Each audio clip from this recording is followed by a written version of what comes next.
স্ত্রীকে হত্যা করে বাড়ির সিঁড়ির নিচে পুঁতে প্রমাণ লোপাটের জন্য কংক্রিটের ঢালাই করে উপরে বাথরুম তৈরি করল স্বামী। এই চাঞ্চল্যকর ঘটনাটি ঘটেছে নদিয়ার ধানতলা থানার শঙ্করপুর গ্রামে। স্থানীয় সূত্রে জানা গিয়েছে, দিন 15 আগে স্বামী স্ত্রীর অশান্তি হয়। এরপর স্বামী রবীন্দ্রনাথ রায় তৃতীয় স্ত্রী মাম্পিকে হত্যা করে প্রমাণ লোপাটের জন্য নিজের বাড়ির সিঁড়ির নিচে গর্ত খুঁড়ে পুঁতে দিয়ে কংক্রিটের ঢালাই করে তার উপরে বাথরুম তৈরি করে। বন্ধুরা মুখ ফসকে বলে দেওয়ার পর খবর পৌঁছায় ধানতলা থানায়। পুলিশ এবং রানাঘাট 2 নম্বর অঞ্চলের ভিডিও ঘটনাস্থলে সেই বাড়িতে গিয়ে মাটি খুঁড়ে দেহটি উদ্ধার করে। সবদালপুর হসপিটালে দেহটি প্রাথমিক পরীক্ষার পর মৃত্যুর কারণ জানতে পুলিশ রানাঘাট পুলিশ মর্গে পোস্টমর্টমের জন্য পাঠায়। এ বিষয়ে পরিবারের তেমন কেউ মুখ না খুললেও প্রতিবেশীদের অভিযোগ, রবীন্দ্রনাথ জুয়া মদে আসক্ত থাকত। প্রথম ও দ্বিতীয় স্ত্রীদের মারধর করেই বাড়ি থেকে তাড়িয়ে দেয়। এরপর তৃতীয় স্ত্রী এই বাড়িতেই থাকতো, তাকেও একইভাবে অত্যাচার করত। আনুমানিক দিন 15 আগে স্বামী স্ত্রীর বচসার পর স্বামী তার তৃতীয় পক্ষের স্ত্রীকে হত্যা করে প্রমাণ লোপাট করার জন্য নিজের বাড়ির সিঁড়ির নিচে পুঁতে দেয়। ঘটনাটি জানাজানি হতেই রবীন্দ্রনাথ রায় এলাকা থেকে পালিয়ে যায়। এই ঘটনার তদন্ত এবং দোষীদের উপযুক্ত শাস্তি দাবি করছে স্থানীয়রা। ঘটনাটা একটা মোটরসাইকেল বিক্রি করে আমাদের কাছে। সেই মোটরসাইকেলটা কেনার পরে যখন আমরা রাস্তায় ওকে টাকা পেমেন্ট করে চলে আসি, তখন কথায় কথায় আমাদের এই কথাটা বলে যে ও একটা এরকম বাড়িতে অঘটন ঘটিয়ে বাড়ির মধ্যে রেখে দিয়েছে লাশ। তখন আমরা প্রশাসনকে জানাই, প্রশাসন আসে, তদন্ত করে। এটাই হয়েছে। কীভাবে না সেইটা আমরা অতভাবে করিনি। ও যখনই তোমার সঙ্গে এই কথা আলোচনা করে তখনই আমি থানায় প্রশাসনকে ফোন করে দিই। কি জানিয়েছিল আপনাকে?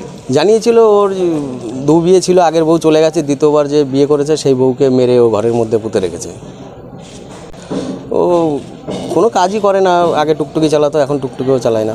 ন্যাক্কারজনক ঘটনা এটা, এর পুরো তদন্ত হোক, পুলিশের সঠিক বিচার করুক, এ উপযুক্ত সাজা পাক, এটা আমরা গ্রামবাসী সবাই চাই। এলাকায় এরকম একটা কাজ খুবই দুঃখজননীয়। এখানে আমরা রবীন্দ্রনাথ রায় আমরা বিভিন্ন মাধ্যমে জানতে পেরেছি যে ওনার এটা 3 নম্বরের বিয়ে। ওনার 3 নম্বর ওয়াইফের নাম হচ্ছে মাম্পি চক্রবর্তী। তো আমরা যেটা দেখতে পেলাম যে এখানে এসে ওনার বডি রয়েছে, বডিটা হচ্ছে টোটালি আপনার একদম বডির উপর বালির উপর পুরো ঢালাই করা ছিল।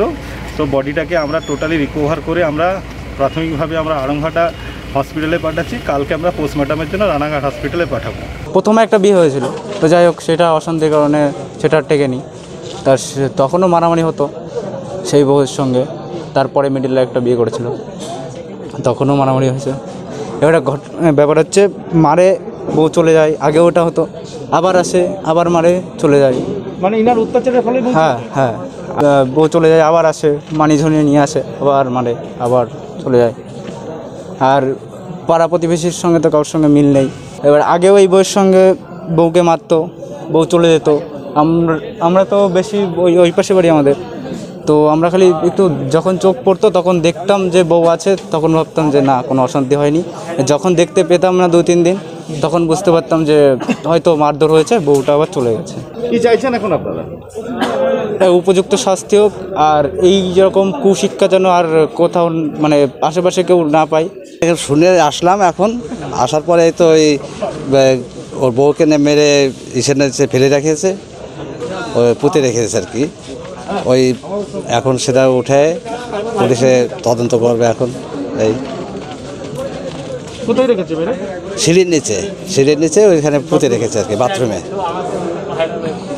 হ্যাঁ পুলিশ তো আসছে, পুলিশ ভিডিও সবাই আসছে। তো কি চাইছেন আপনারা গ্রামবাসী? উপযুক্ত শাস্তি পাক, এটাই চাচ্ছি। ছেলে কোথায় বলতে বললাম না আপনাকে, আমি এই ঘরে থাকি। পুলিশ এসছে জানেন তো? হ্যাঁ আসছিল, এখানে আসছিল